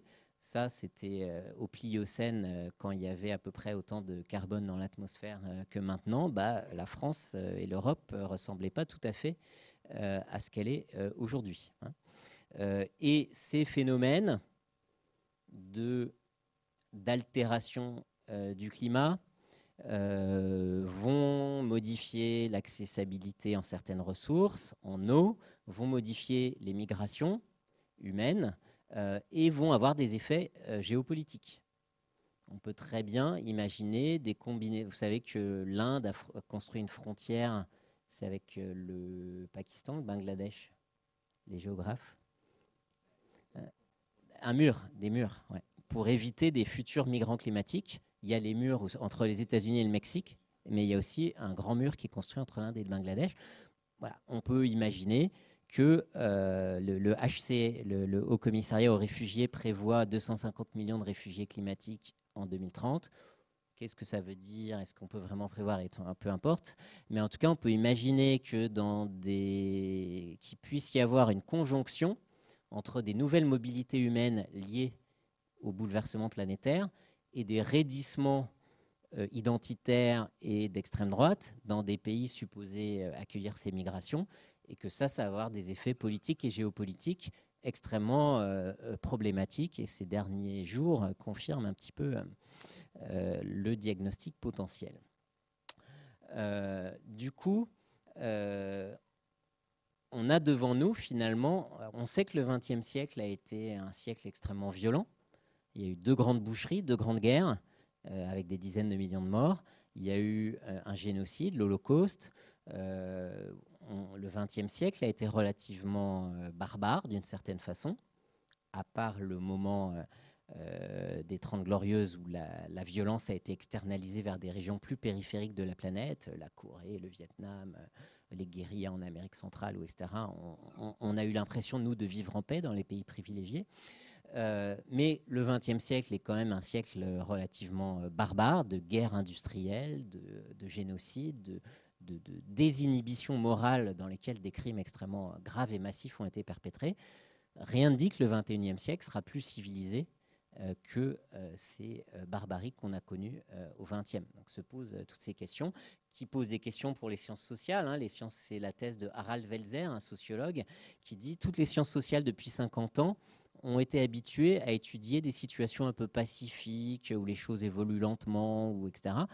Il faut qu'on apprenne en sciences sociales à étudier les changements brutaux, les crises, les ruptures, les basculements vers la barbarie à certains endroits ou à certains moments, etc. Il faut qu'on soit capable de comprendre ça et de modifier nos cadres interprétatifs des sciences sociales si on veut comprendre le monde dans lequel on est en train d'aller. Ça questionne également nos visions du monde de façon assez profonde, et notamment la coupure qu'on a fait entre société et nature. Coupure de 4 types, il faut que j'aille vite. Coupure ontologique, ça c'est Descola, l'idée que les êtres naturels ont la même matière que nous, mais ils n'ont pas la même intériorité. Et donc on va classer dans cette catégorie de nature tout ce qui n'est pas les humains.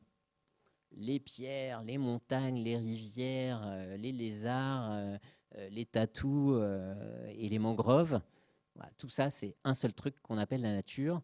Et donc, il y a une espèce de dichotomie, de grand partage entre deux domaines, nous les humains et le reste. C'est ce qu'on appelle le grand partage ontologique. Ce partage, Descola a montré qu'il n'était qu'une des façons de se rapporter au monde, et que c'était peut-être pas la meilleure et la plus durable. Un deuxième grand partage dont on est les héritiers, c'est un partage épistémique. Il y a les sciences dures de la nature, de la terre, etc., qui étudient le monde naturel, et puis les sciences humaines et sociales qui se sont autonomisées au 19e dans des institutions particulières et qui, elles, étudient la société en excluant les facteurs non humains de nos cadres explicatifs. Par exemple, la géographie possibiliste, qui a refusé tout déterminisme naturel, la sociologie de Durkheim, un fait social ne peut s'expliquer que par un autre fait social.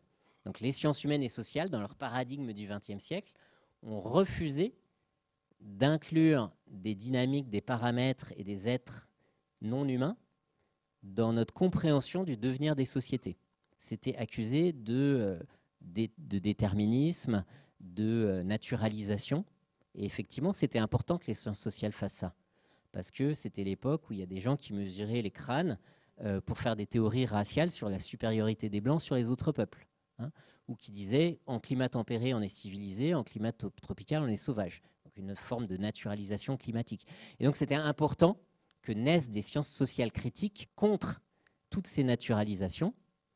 Et donc, si aujourd'hui cette coupure est remise en cause et on a besoin de sciences sociales qui sont capables d'intégrer des dimensions plus qu'humaines dans nos cadres interprétatifs, ça ne veut pas dire qu'il faut jeter le bébé avec l'eau du bain et lâcher tout l'héritage des sciences sociales critiques. Ce qui nous intéresse, ce n'est pas de dire l'espèce humaine a bousillé la Terre. C'est de regarder les asymétries de genre, de race, de classe, de regarder les dominations, les institutions, les cultures. On garde cet ADN-là dans les sciences sociales. Hein. Mais malgré tout, notre paradigme only social, qu'on explique le social que par le social, est en crise et on doit renouveler nos paradigmes. Une autre coupure temporelle selon laquelle finalement il y a l'histoire de la Terre, une histoire longue, et l'histoire humaine qui est une histoire courte, que les deux n'interfèrent pas. Ça, c'est la naissance de la géologie. Lyell dit, si quelqu'un arrivait d'une autre planète, il verrait que la Terre a des lois fixes et constantes qui n'est pas déviée par l'activité humaine.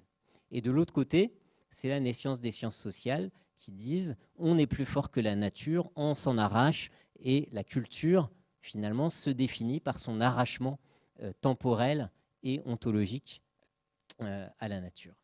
Et la dernière coupure, c'est une coupure cinétique. La nature est statique, nous, on est dynamique. On va plus vite que la nature, on la domine. La nature devient une ressource, un stock, un truc qui ne bouge pas ou alors très lentement. Les temps géologiques, l'évolution darwinienne, c'est lent. Nous, on va aller plus vite. On mobilise les ressources génétiques pour faire des nouveaux croisements qui améliorent les variétés beaucoup plus vite que ce qu'on faisait avant. On mobilise les ressources qui datent de millions d'années pour faire des choses hyper rapides. On construit des autoroutes, on aménage la planète. Voilà. Nous, on est dans le mouvement, on mobilise le monde qui, sans nous, serait un peu statique et stable. Donc on attribue comme ça un caractère statique à l'autre qui est la nature et dynamique à nous, les innovants qui sommes en marche vers le progrès. Et cette dichotomie, on l'applique également aux autres peuples. Le discours de Sarkozy à Dakar en 2007, il dit « Ah ben, l'homme africain n'est pas assez entré dans l'histoire parce qu'il est dans les cycles de la nature. » Voilà. On attribue à l'homme noir le caractère statique qu'on attribue depuis 2 siècles à la nature dans notre illusion cinétique occidentale, comme dit le philosophe Sloterdijk.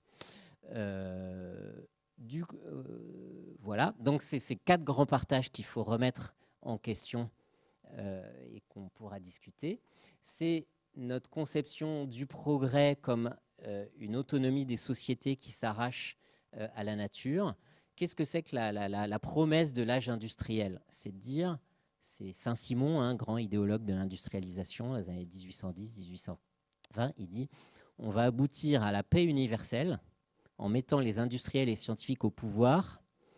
On va exploiter le globe, dominer toute la nature, et avec ça, on produit l'abondance et la paix universelle sur toute la Terre.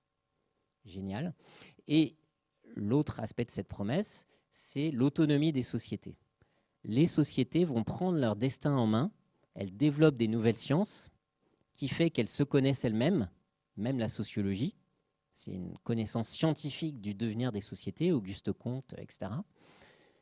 Et ce faisant, nous sortons des archaïsmes et des déterminismes de la nature et du passé. On invente notre futur sans être victime des déterminismes naturels.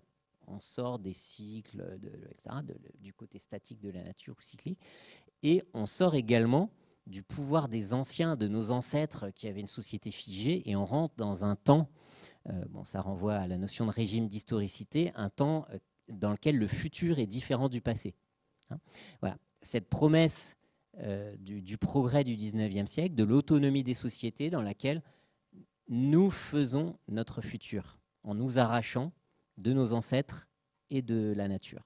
Cette promesse-là, si vous la confrontez à ce qui se passe aujourd'hui, mettons 2070, est-ce qu'on aura plus de degrés ou plus 3 ou 4 ? Est-ce que le niveau de la mer sera de plus 20 cm ou de plus 50 ? Ce n'est pas les générations nées en 2030 ou 2020 qui vont décider ça. Elles n'auront pas cette marge de manœuvre de décider dans quel monde elles vont vivre et donc toute la géopolitique éventuellement associée à cet état un peu dégradé de la planète. Ces générations-là, mettons la génération Greta Thunberg, elles héritent d'un monde qui a été façonné par nos décisions à nous. Donc, elle est victime de ses ancêtres. Donc, les générations qui naissent aujourd'hui, la promesse de l'autonomie des sociétés est en train de faillir, de faire défaut. Les sociétés de 2070 ne feront pas exactement l'avenir qu'elles veulent. Ils dépendront des dynamiques naturelles du climat, du système Terre, et ils dépendront de nos décisions. Donc, ils seront victimes des choix de leurs ancêtres, si vous voulez, à travers l'inertie de nos systèmes socio-techniques qui évoluent pas si vite, etc. Et donc, ça remet en question assez radicalement des idéologies, y compris d'émancipation. Toute une partie de la promesse socialiste était liée à ça. Comment on repense l'émancipation sans cette idée qu'on va dominer la Terre pour permettre l'égalité entre les humains? Ça pose cette question, et du coup, pareil pour la liberté, pareil pour la démocratie. Je vous indique juste un livre assez intéressant qui est sorti il y a 10 ans. C'est de Timothy Mitchell, Carbone Démocratie. Il essaye de refaire l'histoire des démocraties occidentales en prenant en compte le paramètre énergétique. C'est très discuté, il y a des débats, etc. Mais en gros, la thèse est quand même intéressante. Il dit, si on a l'état-providence du milieu du XXe siècle, c'est suite à des décennies de rapports de force entre le monde ouvrier et les propriétaires du capital, à une époque où l'économie est dominée par le charbon. Le charbon, c'est lourd à extraire. Pour avoir une joule de charbon, il faut plus de kilos de charbon. Une joule d'énergie, il faut plus de quantité de charbon que de pétrole. Le pétrole est plus léger, plus dense en énergie. Donc, il fallait beaucoup de mineurs pour aller chercher le charbon. Il fallait beaucoup de cheminots pour le transporter. Et les mineurs et les cheminots ont été les fers de lance des luttes de la classe ouvrière qui ont établi un certain rapport de force, qui ont civilisé le capitalisme sauvage du 19e siècle et qui nous ont amené à l'état-providence du 20e et un nouveau pacte social. Donc, il nous dit, quand l'économie est basée sur le charbon, il y a un certain rapport de force entre différents groupes sociaux. Quand le pétrole arrive et se généralise après 1945, le poids du monde ouvrier en Occident diminue parce que le pétrole, il circule de façon plus fluide, il est extrait ailleurs que chez nous, et donc il y a une dégradation des rapports de force sociaux et ça prépare l'arrivée vers le néolibéralisme et un partage très différent de la valeur ajoutée. Donc vous voyez, ça se discute, il y a eu beaucoup de débats autour de ça, mais l'ambition de repenser la démocratie elle-même en ne voyant pas ça que comme un problème politique intra-humain, mais en montrant comment ça fait intervenir des non-humains, comment ça fait intervenir des flux énergétiques, comment ça fait intervenir de la matière, c'est très intéressant. Que si on veut penser la démocratie du futur, on ne pourra pas la penser sans le type de flux de matière, sans le type de flux biogéochimique, sans le type de rapport au vivant qu'on veut avoir. Et donc, ça questionne qu'est-ce que c'est que les frontières du politique. Ça renvoie à beaucoup de travaux de philosophie, Baptiste Morisot, Bruno Latour, et je m'arrête là parce que ça questionne profondément ce qu'on entend même par le politique. Merci beaucoup.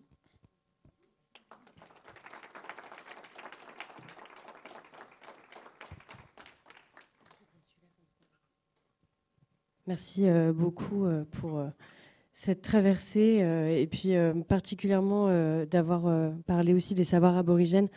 On avait fait venir à plusieurs reprises une anthropologue qui s'appelle Barbara Globzeski qui a beaucoup travailler justement, ce qui nous permet aussi de voir comment nous, notre savoir scientifique, il est très très situé par rapport à d'autres manières. Le rêve aborigène, pour ça, c'est une autre manière aussi d'avoir un récit du monde dans lequel on vit. Donc, merci.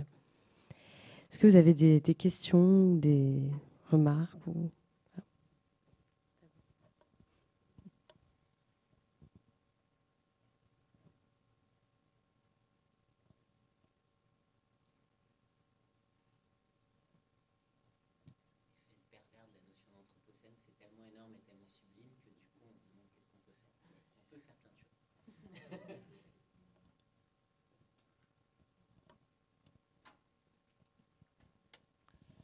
Merci pour votre conférence. Moi, je crois que j'ai vu passer une slide, je ne suis pas sûr, mais j'avais cru comprendre qu'il y avait un lien avec la protection des forêts et l'exploitation du charbon. Enfin, peut-être que je me trompe, mais en gros, on a justifié l'exploitation du charbon pour également protéger les forêts. Est-ce que vous pouvez revenir là-dessus, s'il vous plaît?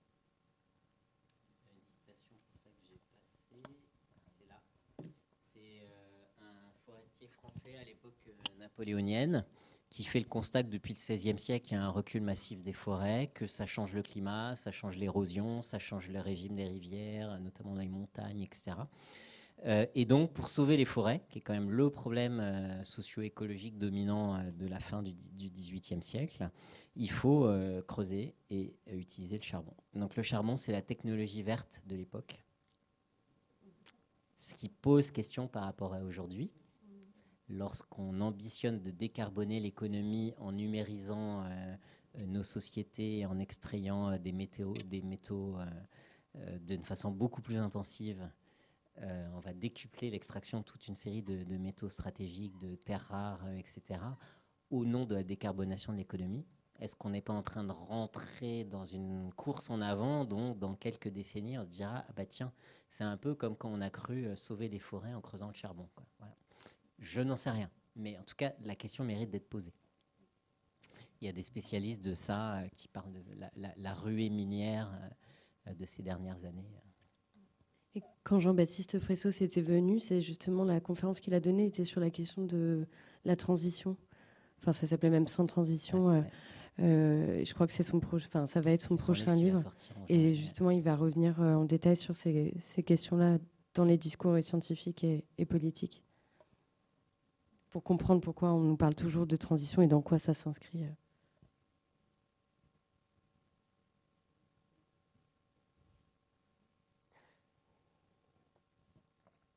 Qu'est-ce que ça nous dit? Ça nous dit que nos capacités à penser les évolutions de la planète, elles sont anciennes, que du coup, il y a eu plein de gens qui ont prétendu avoir des solutions, qui nous ont fait des promesses, que ces promesses n'ont pas toujours été tenues. Et donc, du coup, peut-être ça nous donne des leçons sur ce qui se passe aujourd'hui, ou peut-être il faut étudier les promesses avec un peu plus de vigilance et de discernement. Dans les années 70, avec le choc pétrolier, il y a plein de débats sur l'agriculture, comment faire parce que les engrais consomment beaucoup d'énergie, les tracteurs, etc. On a pétrolisé notre agriculture, choc pétrolier, le coût de l'énergie qui augmente, les agriculteurs qui sont en crise, beaucoup de faillites, un grand débat sur est-ce qu'il ne faudrait pas un autre type d'agriculture. La promesse qui est faite par les biotechnologies à l'époque, c'est de libérer l'agriculture de la chimie et du pétrole. Par exemple, en ayant des céréales qui auraient les gènes de l'agrobactérium, qui est une bactérie qui est capable de fixer l'azote de l'air, et du coup, ils n'auraient pas besoin d'engrais. Or, on s'est aperçu qu'il fallait 20 gènes, enfin 18 dans le processus de fixation de l'azote de l'agrobactérium. On ne savait pas intégrer 20 gènes dans les céréales. Quand bien même on le ferait, ça aurait des effets métaboliques, elles auraient un rendement plus faible, etc. Bilan des opérations, 40 ans plus tard, c'est quoi les biotechnologies qui dominent l'agriculture? C'est des biotechnologies qui permettent à des plantes d'être tolérantes à des produits chimiques. Donc la promesse initiale des années 70 de nous libérer de la chimie et du pétrole n'a pas été tenue.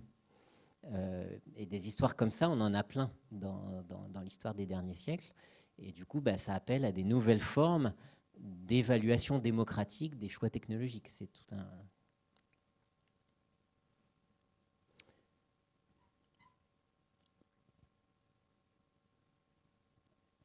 Et justement, souvent la question qu'on peut avoir, c'est comment est-ce qu'on peut nous aussi agir, alors outre le fait d'en avoir conscience, mais quels sont les leviers sur des décisions, par exemple des projets scientifiques de ce type, comment on peut le faire concrètement? Je ne sais pas si ma question est... S'il y a des personnes dans la salle qui ont des... Parce que je ne suis pas du tout expert en solutions pour le futur. Hein. Donc là, on arrive dans... C'est hors de mes compétences scientifiques et on arrive à la discussion citoyenne où on est à égalité. Ouais. Pardon? Je ne sais pas si vous aviez préparé... Ce qui me paraît assez frappant, c'est dans cette histoire, c'est la capacité à toujours à mettre à distance les crises et toujours à inventer de la nouveauté à travers un récit. C'est le cas de l'Anthropocène. C'est-à-dire, l'Anthropocène en tant que récit, il est attractif parce qu'il nous donne l'impression de nouveau, donc de quelque chose de nouveau. Et j'ai l'impression, dans beaucoup de situations de crise écologique, et c'est toujours un peu le même mécanisme. Par exemple, je prends un exemple simple, c'est l'anguille. Anguilla, donc qui disparaît, qui est au bord de l'extinction. Donc aujourd'hui, le récit dominant, c'est celui d'une disparition liée à des causes multifactorielles, dont la pêche massive. Or, quand on fait quelques recherches, on se rend compte qu'en fait, il y a déjà la mise en place d'une pêcherie intensive, industrielle, dans les années 30, avec déjà des alertes sur les effets potentiels, même s'il y a beaucoup d'incertitudes sur le cycle biologique de l'anguille encore à l'époque. Et on pourrait prendre comme ça plein d'exemples. Donc est-ce qu'il n'y a pas aussi, au-delà de tout un tas d'explications politiques, bien sûr, des formes de mécanismes psychologiques, en fait, dans notre incapacité à gérer des problèmes qu'on a sous les yeux et qu'on n'arrive pas à gérer? Oui, sans doute, mais il y a aussi des mécanismes sociaux qui sont institutionnalisés dans des formes de gouvernement, des formes de... Par exemple, le brevet, l'idée que l'innovation est quelque chose de privé, la société anonyme qui a une responsabilité, c'est des inventions en fait juridiques. La propriété privée, tout ça, c'est des inventions juridiques qui favorisent des évolutions qui s'avèrent dérégler la planète. Et je ne sais pas s'il y a un universel psychologique humain qui serait responsable du fait qu'on bousille la planète. Il me semble que c'est une explication pas assez scientifique de dire ça. C'est-à-dire, est-ce que parce que on a inventé le feu, parce qu'il y a une extinction des grands mammifères partout où arrive le genre Homo à différents endroits depuis 50 000 ans. Du coup, on serait fondamentalement une espèce destructrice de l'ensemble du système Terre. Moi, je trouve que cette explication-là, il y a une règle en science qu'on doit expliquer, il y a une notion de cause proximale et de cause distale. Il faut expliquer les processus par leur cause la plus proche et la plus directe, il y a un effet direct. On n'explique pas les kamikazes japonais de la Deuxième Guerre mondiale par le fait qu'on a le pouce opposé, qui est un élément biologique qui est propre à l'être humain. On a le pouce en face, ça nous permet de faire plein de choses, d'attraper, etc. Oui, d'accord, mais ça n'explique pas les kamikazes. Il faut trouver des explications plus proches pour expliquer pourquoi il y a des kamikazes au Japon dans les années 1940. Vous voyez, c'est un peu pareil avec le cerveau humain et sa biologie. En fait, oui, il y a des structures biologiques dans notre cerveau. Il y a, je sais pas, de la dopamine qui fait que, etc. Mais dans l'histoire des centaines de milliers d'années, des dizaines de milliers d'années des civilisations humaines, il y a eu plein de formes sociales de régulation de nos pratiques. Et par exemple, je sais pas, les travaux d'un anthropologue comme Clastres dans les années 70 dit les sociétés humaines en Amérique du Sud, ont des chefs qui n'étaient pas des chefs, dans notre sens, qui n'accumulent pas de la richesse et du pouvoir. Donc on n'a pas de formation d'État, on n'a pas de formation d'une classe qui dominerait des autres par des asymétries économiques. Le chef, dans ces sociétés-là, c'est la personne à qui on va demander plein de services. Elle va en permanence devoir rendre service à tous les autres. Voilà, c'est Marcel Mauss sur le potlatch, etc. Les anthropologues ont décrit toute une série de pratiques sociales qui peuvent rendre possible le partage des richesses et rendre possible certaines inhibitions pour ne pas dégrader notre environnement autour de nous. Et donc, il y a une innovativité des cultures humaines qui fait que je pense qu'il y a plein de façons de domestiquer notre cerveau et notre biologie, quoi. Voilà. Ok. Et peut-être une autre question, une deuxième question. J'ai l'impression que dans les réponses à l'Anthropocène, on a du mal à sortir, du moins dans les scénarios qui sont les plus avancés, de la modernité, enfin du régime de la modernité ou d'une hypermodernité. C'est soit les éco-modernes, ou alors c'est les délires un peu de géo-ingénierie, mais dans les autres propositions, j'ai l'impression que la capacité à pousser d'autres idées en termes de puissance médiatique, en termes de diffusion, etc., n'est pas au rendez-vous. Et comment est-ce qu'on peut faire émerger des contre-discours, des contre-feux aussi puissants que ce qu'on peut voir avec Elon Musk. Tout à l'heure, je rigolais avec ça, mais c'est quand même assez puissant. Ou avec les éco-modernes. Comment est-ce qu'on peut faire émerger autre chose ? Il y a des arènes un peu du débat international, il y a des arènes dominantes avec des acteurs dominants qui ont tendance à cadrer les problèmes de certaines façons, mettre en avant certaines solutions plutôt que d'autres. Mais en fait, il y a des luttes, il y a des alternatives, il y a des etc. Et il faut aussi regarder ce qu'il peut y avoir. Et puis des évolutions intellectuelles. Toutes les pensées des sciences humaines et sociales autour des questions écologiques sont en pleine effervescence.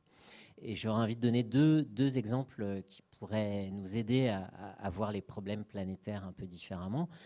Un, c'est Alexandre Monin, la notion de démantèlement, la notion de commun négatif.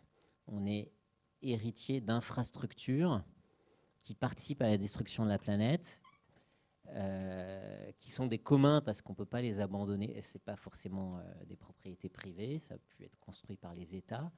Et on ne peut pas les abandonner en disant on les laisse et puis on va vivre autrement. Une centrale nucléaire, vous ne pouvez pas juste l'abandonner, vous devez continuer à la soigner, à vous occuper d'elle, etc.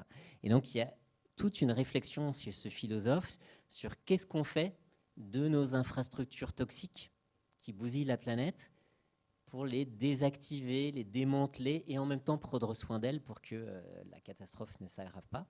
Et donc il y a une pensée de l'idée qu'il ne suffit pas de ralentir nos consommations des flux, mais qu'il faut remettre en question nos stocks et démanteler nos infrastructures.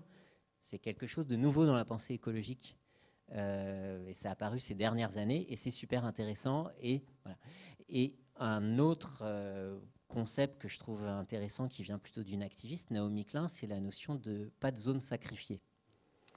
C'est-à-dire tout territoire local devrait avoir le droit, la souveraineté de décider si elle veut tel aménagement ou si elle veut telle exploitation minière sur son territoire.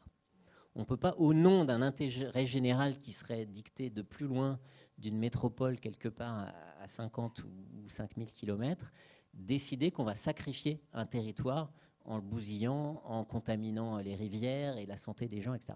Si on redonne l'autonomie à chaque territoire de décider qu'est-ce qu'il veut sur son territoire, en redonnant du pouvoir au local, on règle des effets planétaires d'une façon beaucoup plus efficace que dans des COP, dans des grandes réunions planétaires. Et vous voyez, les jeux d'échelle, parfois, la solution globale ne vient pas des acteurs globaux de Elon Musk ou des COP. Elle peut venir finalement au contraire d'une redistribution démocratique du pouvoir à l'échelle des territoires. Ce qui est intéressant, c'est que les mouvements des soulèvements de la Terre reprennent ces deux idées-là. La notion de territoire autogouverné qui vient d'une tradition anarchiste des ZAD, etc. Ça rejoint cette question des no sacrifice zone de Klein et la notion de démantèlement qu'eux appellent désarmement par une nouvelle forme de légitimation des sabotages, etc. est quelque chose. Donc voilà, il y a des évolutions intellectuelles dans nos champs, on se met à penser la crise écologique différemment, mais qui sont en dialectique et en aller-retour avec aussi les luttes, les alternatives, les mouvements de transition et les luttes plus radicales. Et c'est de cet aller-retour qu'on peut avoir quelque espoir, quoi. Bien, merci beaucoup. Je pense qu'on peut conclure là-dessus. Je vous propose, si vous voulez discuter, feuilleter les livres, évidemment, voilà, de venir échanger avec Christophe Bonneuil. Et avant d'annoncer le prochain rendez-vous du cycle Mutation du Monde, on reçoit le jeudi 7 décembre à 14h Frédéric Aïtouati, qui a beaucoup travaillé avec, qui est historienne, metteuse en scène, qui a beaucoup travaillé avec Bruno Latour. Et donc, c'est une conférence autour d'un travail qu'ils ont fait qui s'appelle Terra Incognita, de la Lune à la Terre, qui est sur justement une tentative par de la cartographie de mettre en image notre perception de la Terre. J'essaie de résumer le projet. En tout cas, de réfléchir à comment on perçoit la Terre, ce qui peut nous paraître très compliqué finalement, cet ensemble. Voilà, donc elle va parler de ça. Donc c'est un rendez-vous qui est en début d'après-midi, donc à 14h à l'Amphi Agnès Varda, donc en UFR Lettres et Langues sur le site du campus universitaire. Et le prochain rendez-vous du cycle est donc le 19 décembre, et c'est une table ronde sur la question de préservation et dégradation de l'environnement et l'envers du décor. Qui réunira donc deux géographes, Sébastien Caillot et Denis Gauthier, pour parler un petit peu de ces enjeux dans la gouvernance en fait des ressources naturelles, en lien avec justement les enjeux de population, en lien avec le local, ces thématiques du local. Voilà, je vous remercie beaucoup et puis à bientôt, j'espère.